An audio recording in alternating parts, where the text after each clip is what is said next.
Voilà pour l'environnement un peu particulier de cette séance. Giovanni Filippo est à présent avec nous en duplex, membre de la cellule info d'experts de Bourse Direct. Giovanni, l'appétit pour le risque se confirme au lendemain de la décision de la Fed avec le résultat des élections législatives aux Pays-Bas.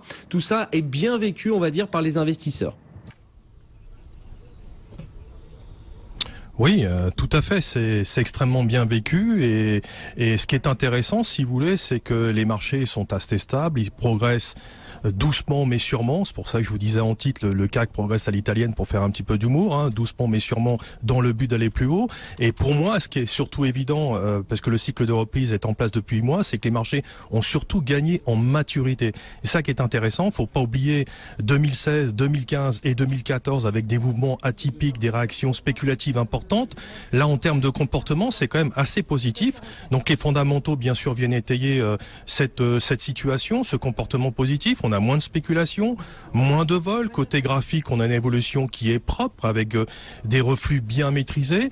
Seul petit bémol, je dirais, à court terme, sur la partie technique, on a éventuellement un risque de consolidation par rapport au potentiel limité et par rapport à des divergences. Alors ça veut dire quoi? Ça veut dire que le CAC 40 a réalisé des sommets ces derniers jours, mais les indicateurs techniques en revanche n'ont pas été plus hauts, donc il y a certaines divergences d'un point de vue mathématique qui pourraient induire un retracement, d'autant plus on va commencer à attaquer à partir de 5035, 5045 niveaux qu'on a touché ce matin, une zone dite de prise de bénéfices qui s'ouvre à partir de 5035 jusqu'à 5145, qui est une cible technique optimale, je dirais, pour ces prochains jours. Voilà, devrait normalement suivre, si on atteint ces cibles-là, une phase de consolidation, donc au regard des indications graphiques et techniques.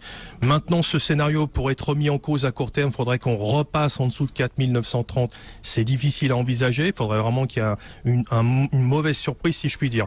À moyen terme, donc, on a toujours un potentiel, bien sûr, qui est supérieur.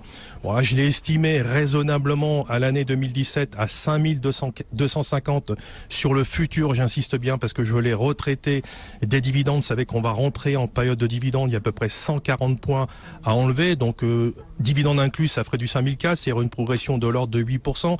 Alors, on va pas y aller crescendo. On va y aller doucement parce qu'il y a quand même un certain nombre d'événements à venir au niveau de ces prochains mois. Et sur le moyen terme, le niveau d'alerte principal se situe à 4830 et donc pour l'instant on s'est quand même assez éloigné.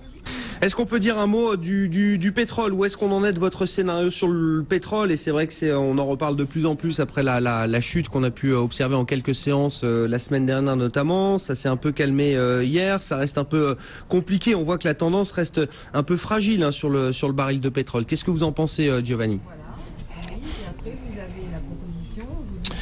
Personnellement, je suis pas surpris. Il y a déjà quelques semaines en arrière, je vous avais évoqué, si vous voulez, le niveau de progression du pétrole pour moi très limité au regard des fondamentaux. Alors il est vrai que pendant 12 semaines d'affilée, on était dans un range bien établi, c'est-à-dire avec un prix plafond, un prix plancher. Là, on a clairement enfoncé le plancher. Techniquement, à court terme, on a répliqué le trading range en place à la baisse. On a touché les objectifs point bas à court terme. Voilà, on rebondit un petit peu, mais là, je pense que de toute façon, au niveau du pétrole, pour moi, l'éventualité de revoir un pétrole repartir vers ses plus hauts de 2012, 2013 ou 2014, c'est un peu, je ne veux pas dire que c'est du domaine du rêve, mais ça me paraît très très compliqué dans l'état actuel des choses. Thierry, un mot du pétrole. Enfin voilà, vous êtes gérant obligataire, gérant de taux, mais